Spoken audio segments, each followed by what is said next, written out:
You cannot continue doing that to us. We must be united. This is the moment. Now watu wenye wana sanitize government, usilipwe 300 to come and mock your brothers and sisters. Mtai na huyo mtu mwingine mtai, by the way, wewe hata I don't know if I ever meet you anywhere, naweza kupiga vibaya sana. Some of us are really angry. Didmas Baraza na hiyo kilemba yake killing someone in broad daylight saa hizi ana move na fuel guzzlers funded by taxpayers money. Tomorrow let's turn up. By the way, this is the moment. Na by the way, Ruto sahi anatumia hiyo tactic inaitwa like you retreat then ana regroup and then akikam atatu crash totally. Mkirelent na tukirelent even for any single minute, my brothers and sisters, we will pay the heavy price because hatutawahi patiwa any other opportunity at all ya kuregroup. So let's do it. Wangekuwa serious at they want to approach the dialogue table, they could not be calling pastors. They know where this generation stands. Na pastors na religious leaders, we don't trust them. Why is it that the first thing tukikuwa na crisis you are calling them kufanya damage control? That is not it. Today, Muliona Githurai, women were speaking with a lot of pain. If you remember that grandmother, a lot of pain.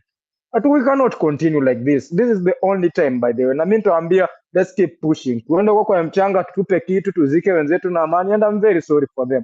My heart is with them. Wala nyamamia, my heart is with you, but you cannot relent, because if you make that mistake, and remember me and my words, we will never get such an opportunity. Let's crush the enemy kama bado wako down and crush him in totality. Thank you. Asante Sana, thank you so much. I appreciate you. You've been amazing. I want to address something. There's something you said, and also there's a DM I've received. Somebody asked me why I did not express condolences to people who died.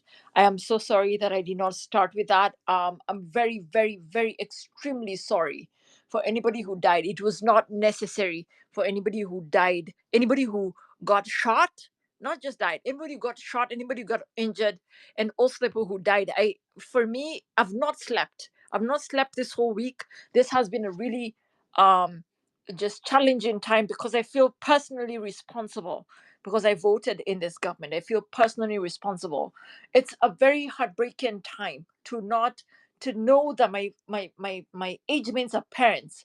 So thinking as a parent and somebody that has nieces and nephews, and just thinking somebody's kid did not come home, I feel very, very guilty. I feel extremely guilty. I'm so sorry to everybody that lost their kid, everybody that lost their family member, or everybody that lost their friend. I am so sorry. I'm so deeply sorry. And I pray that God comforts you and holds you together in this extremely difficult time. At the same time, let me say this. This is a war. This is not fun and games. People will die. People will get displaced. People will lose their jobs. People will lose their place in society. But you have to stand for the truth. And what is the truth? The truth is that Ruto is a dictator. Ruto is a murderer. Ruto has a dark triad personality. Ruto is murdering people. Ruto does not deserve to be president. And unfortunately, these truths will put you in danger. Standing up for the truth will put you in danger. There is no democracy in the world that is not built on the blood of brave people. So, whereas I am so sorry, I am so heartbroken, I'm absolutely even terrified for myself that you could die for standing up for the truth. The bottom line is that at the end of the day, for us to safeguard our freedom, for us to stand up for the truth, there must be some sacrifices. We will lose access to our ability to communicate freely, like on a space like this. Yesterday, I got logged out of my own account. Some people have become abducted. Till now, some people have not been released. There's just been problems for us to stand up for the truth, and that is the price of freedom, and we must all be willing to pay for it. Right now I feel a bit, somewhat, not entirely, but somewhat protected, but I'm ready anytime the country I'm in could say, listen, we don't like you, run inside, I'll go back to your home. Anytime I could be put on a plane and brought back home. And then as soon as I land in JKIA, a bullet will be put in my brain. These things happen, but you have to be brave. You have to be courageous. We have to step forward. They cannot kill 30 million youth. I want you to put that in your head. They might kill me. They might kill you. They might kill 10 other people. They might kill 100 other people. They might kill 1,000 other people. But we are 30 million youth in Kenya, and we have to be brave. We have to be courageous. We have to stand strong. Ruta is not, he's not bigger than all of us. He's not stronger than all of us. Okay? Let's be brave. All right. Next speaker, let's have engineer Clinton Ochieng. Your mic is yours, the floor is yours. Go ahead. 3 minutes. And next, then we have the next speaker that is going to be Vincent. Asante Sana. Thank you for the space. Thank you for the opportunity. I've really waited for this. Guys, some of us don't know how to deal with distress, anger, everything. We have not eaten. We have not slept. We have been ice all over. To begin with, my condolences to those who have lost their souls, who have died in this journey. Just to repeat myself, who have had injuries everywhere. Eternal rest grant unto them, O Lord, and let perpetual light shine upon them. May the souls of those faithful departed, through the mercy of God, rest in peace. I am beyond furious with our president. How dare he call us, the youth, the criminals, for exercising our fundamental rights to demonstrate? Guys, we stood up for our rights, for our future, and he had the audacity to label us as criminals. Come on, man. This is not just an insult. It's a complete betrayal of what leadership should stand. And exactly the guy you saw yesterday was the President Ruto. I feel so bad for the guys who voted for this person, but luckily enough, time is still on your side. You have seen the light. What makes it even more infuriating is that he rejected the bill only after lives were lost. How many of our friends, our brothers and our sisters had to suffer, had to endure the violence meted on us by the police, or even lose more lives before he could listen? This is not leadership, by the way, guys. This is cowardice. This is negligence on a scale that is unforgivable. We can't forgive this man.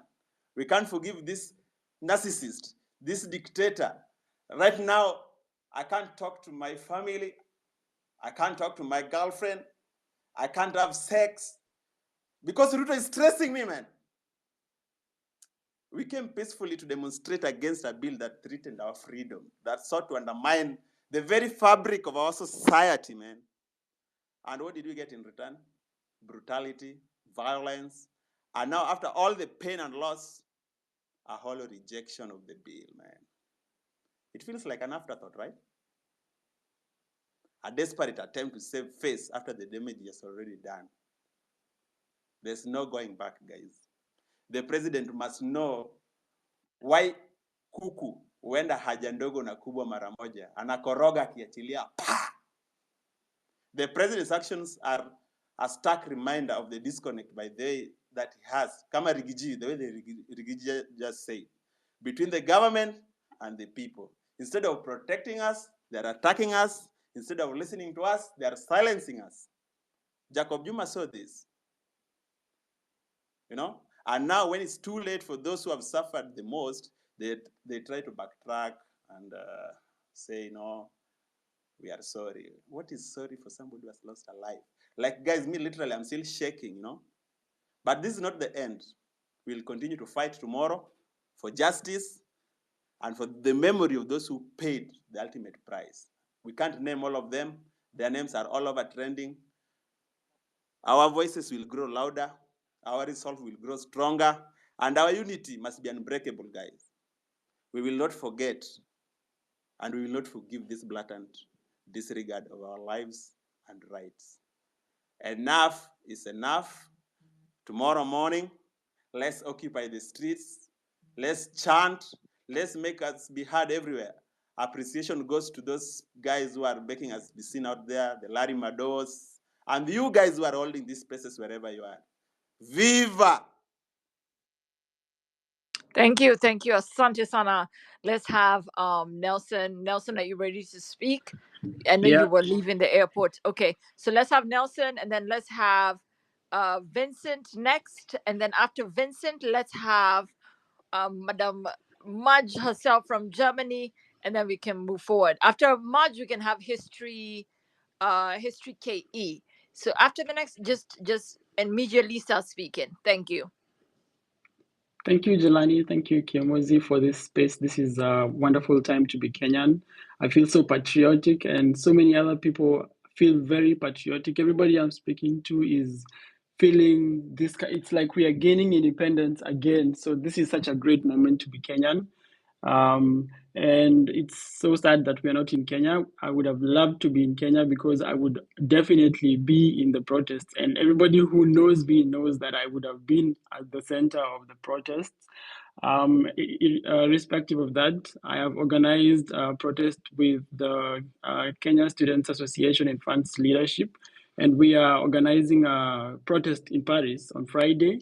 And it's gonna be for the whole of the everybody in Paris who is a Kenyan. So it's not only for students. It's only that we have only capacity to speak as the students, the student body in Paris.